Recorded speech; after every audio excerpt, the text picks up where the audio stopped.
नमस्कार दोस्तों, एक बार फिर से आपका स्वागत है हमारे YouTube channel my final exam में। आज हम आपको जो आपको पढ़ा रहे थे, जो सरल पढ़ा रहे थे, उसके ऑर्गेनल्स पढ़ा रहे थे और 2-3 हमने पढ़ा लिए थे और आज दूसरा है राइबोसोम। उसके बारे में हम आपको आज बताएंगे। तो चलो वीडियो शुरू करते हैं। आज का टॉपिक है राइबोसोम। राइबोसोम क्या होता है, इसकी डिस्कवरी कब हुई, ये सेल में क्या काम करता है, ठीक है, इस सब के बारे में हम आपको बताएंगे। तो इसकी खोज करी थी पैलाडे ने। कब करी थी? 1955 में। याद रखने वाली बात है ये, ठीक है। और ये पेपरों में ऐसे क्वेश्चन पूछे जाते हैं। होता क्या है राइबोसोम? तो राइबोसोम सजीव कोशिका के कोशिका द्रव्य में बहुत ही सूक्ष्म कण हैं जिनकी प्रोटीन के संश्लेषण में महत्वपूर्ण भूमिका है, ठीक है। ये बहुत ही सूक्ष्म कण होते हैं। ये हमें केवल इलेक्ट्रॉन माइक्रोस्कोप के द्वारा ही दिखाई देंगे। और इसका काम क्या होता है? प्रोटीन संश्लेषण करना। यानी जो हमारे शरीर में प्रोटीन होती है वो राइबोसोम के द्वारा ही बनती है। ये ऐसे कण होते हैं जो केवल इलेक्ट्रॉन सूक्ष्मदर्शी से ही दिखाई देते हैं। ये बात मैंने आपको पहले बता दी थी कि ये बहुत सूक्ष्म कण होते हैं।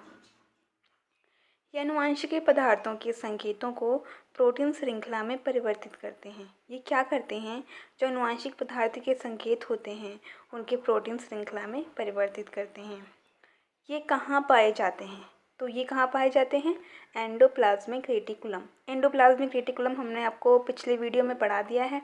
उसमें हमने आपको बताया था कि उसमें राइबोसोम पाए जाते हैं और राइबोसोम के पाए जाने के कारण ही जो एंडोप्लाज्मिक रेटिकुलम होते हैं वो दो प्रकार की होती है। एक होती है स्मूथ एंडोप्लाज्मिक रेटिकुलम और दूसरी होती है रफ एंडोप्लाज्मिक रेटिकुलम। अब उसे रफ क्यों कहा जाता है? क्योंकि उसमें राइबोसोम पाए जाते हैं। और स्मूथ यानी उसमें राइबोसोम नहीं पाए जाते। खुरदुरी अंतःप्राद्रव्य जालिका और वो मतलब जो मुलायम होती है वो, ठीक है। इसके अलावा ये माइटोकॉन्ड्रिया में पाए जाते हैं, क्लोरोप्लास्ट में पाए जाते हैं। और माइटोकॉन्ड्रिया हो गया, क्लोरोप्लास्ट हो गया, इन अंगों के बारे में हम आपको दूसरी वीडियो में बताएंगे, ठीक है। ये अकेले या गुच्छों में कोशिका द्रव्य में बिखरे रहते हैं। ये अकेले भी रह सकते हैं और गुच्छों में भी रह सकते हैं। और जो गुच्छों में रहते हैं उन्हें क्या कहा जाता है? तो जो गुच्छों में रहते हैं उन्हें कहा जाता है पॉलीराइबोसोम या पॉलीसोम, ठीक है। इतना हो गया। अब ये कहाँ जुड़े रहते हैं? तो ये mRNA द्वारा जुड़े रहते हैं। RNA होते हैं 3 प्रकार के, mRNA, rRNA, tRNA। तो ये जुड़े रहते हैं mRNA यानी मैसेंजर RNA, राइबोन्यूक्लिक एसिड से, जिसमें किसी प्रोटीन के निर्माण के लिए आवश्यक अमीनो अम्ल को सही क्रमानुसार लगाने का संदेश रहता है। मैसेंजर यानी ये किसी भी चीज़ को बनाने के लिए ये हमारी कोशिकाओं को क्या करता है? संदेश पहुंचाता है, ठीक है। जिसमें किसी प्रोटीन के निर्माण के लिए आवश्यक अमीनो अम्ल को सही क्रमानुसार लगाने का संदेश रहता है। इसी प्रकार राइबोसोम प्रोटीन संश्लेषण के साथ साथ क्या करता है? लिपिड के उपापचयी क्रियाओं में भी सहायता करता है। ये प्रोटीन सिंथेसिस तो करता ही है, तो इसके अलावा क्या क्या करता है? लिपिड के उपापचयी क्रियाओं में भी सहायक होता है। अब हम आपको बताएंगे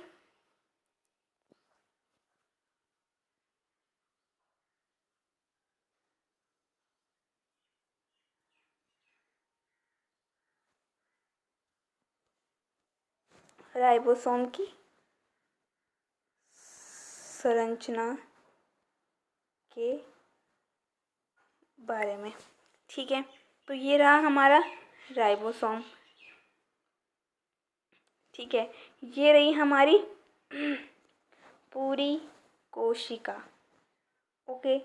तो हमने क्या पूरी कोशिका में हम किसके बारे में पढ़ रहे हैं? हम पढ़ रहे हैं राइबोसोम के बारे में। तो हम ओनली इस कोशिका में राइबोसोम के लेंगे। और ये राइबोसोम रहते कहाँ हैं? तो ये रहते हैं एंडोप्लाज्मिक रेटिकुलम में, ठीक है। ये रहा हमारा एंडोप्लाज्मिक रेटिकुलम। और ये जो छोटे छोटे कण दिखाई दे रहे हैं हमें, ये है हमारा राइबोसोम, ठीक है। ये केंद्रक के नीचे क्या दिखाई दे रहे हैं हमें? Endoplasmic reticulum. और इसमें ही ये लगे रहते हैं क्या कहते हैं उसे? राइबोसोम, ठीक है, और इसे ही रफ एंडोप्लाज्मिक रेटिकुलम कहते हैं। और जिसमें राइबोसोम नहीं लगे होंगे उन्हें स्मूथ एंडोप्लाज्मिक रेटिकुलम कहा जाता है। ठीक है दोस्तों, राइबोसोम के बारे में तो इतना हो गया। अब आगे पढ़ेंगे हम गोल्जी काय के बारे में। ठीक है, तो कोशिका के द्रव्य में केंद्रक के समीप कुछ थैलीनुमा कोशिकांग पाए जाते हैं। कोशिका के कोशिका द्रव्य में केंद्रक के समीप कुछ थैलीनुमा कोशिकांग पाए जाते हैं। इन्हें गोल्जी काय कहा जाता है। गोल्जी काय यानी गोल्जी और बॉडीज, इसकी खोज किसने करी थी?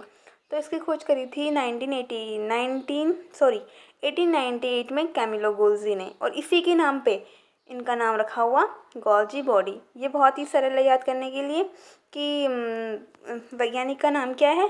कैमिलो गोल्जी, और उसी का जिसने खोज करी उसका नाम क्या है? Golgi bodies. ठीक है, जो कोशिका के कोशिका द्रव्य में केंद्रक के समीप कुछ थैलीनुमा कोशिकांग पाए जाते हैं, इन्हें गोल्जी काय कहा जाता है।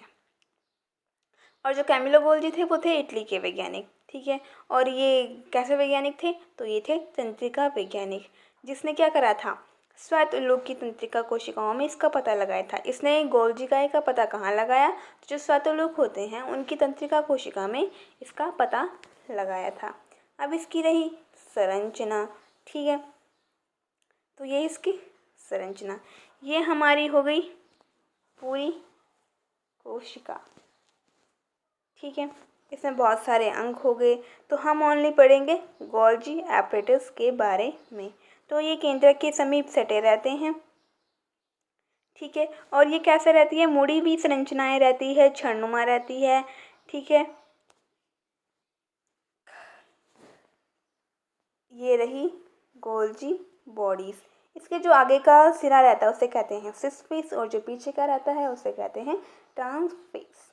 ठीक है, और जो ये मुड़े हुए जो सिरे रहते हैं इन्हें कहा जाता है सिस्टर्नी। ठीक है, अब जो ये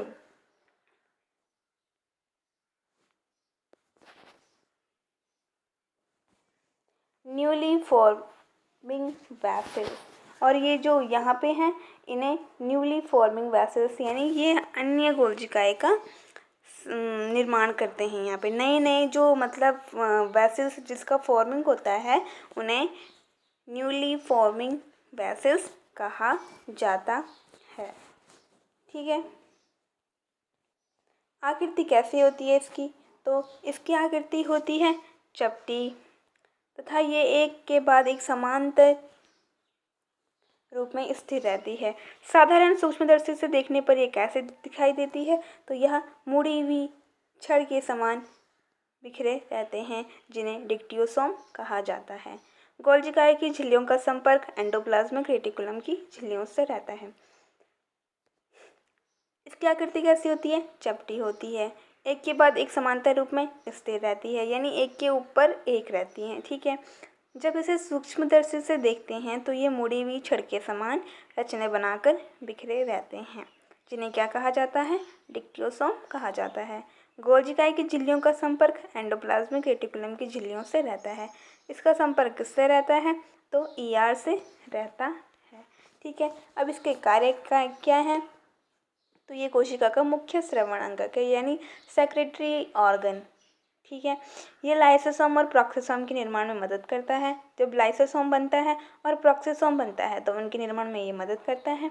पादप कोशिका के विभाजन के समय यह कोशिका प्लेट बनाने में मदद करता है, और जब पादप कोशिका में कोशिका विभाजन का समय आता है तो उस समय ये कोशिका प्लेट बनाता है।